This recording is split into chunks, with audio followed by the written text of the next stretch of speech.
Hello and welcome back to another Python 3.7 tutorial. My name's Tom with MasterCode Online. As always, don't forget to like, share, and subscribe to our channel. In today's tutorial, we're going to take a look at the tuple building function. And what the tuple building function does is it takes another iteratable data type and converts it into a tuple. Alright, so let's go ahead and take a look at how this all works. We'll start off with the string a is equal to cat, and strings are iteratable. We can loop through them, so we go ahead and call the tuple building function and pass a as the argument, and we get cat. So each character in a string is now broken down into a single object, string object I should say, and it's comma separated inside the tuple. Let's take a look at another example. Let's go ahead and do b is equal to MasterCode Online, like that, and we'll call the tuple function, pass b as the argument, and we get objects as strings, single character objects as strings I should say. Notice it takes the spaces into consideration as well, and we got our tuple right here.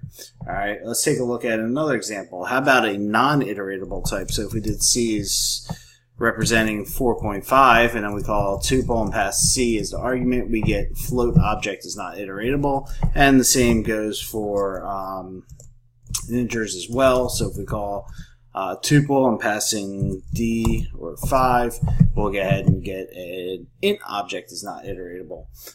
We can convert a list to a tuple. Let's take a look at that.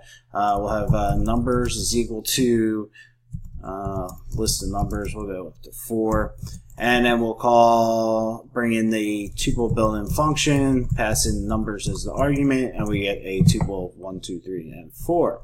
How about a dictionary? We can do that as well. We can do constructor is equal to, and inside the dictionary we'll say name, and then colon, my name's Tom. We'll say age 36, and why not location as well, and we'll just say currently Philadelphia. Alright, so there we go. There's our dictionary. Now we can either get the keys, which are these ones on the left hand side, name, age, and location, or we can get the values, the ones on the right hand side.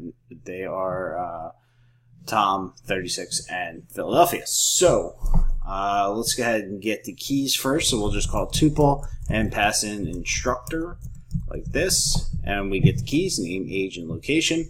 If we wanted to get the values, we'd have to do tuple instructor and do values like this, and we got Tom, 36, and Philadelphia. So that's the tuple building function. If you guys have any questions, please let us know. Otherwise, we'll see you in the next tutorial.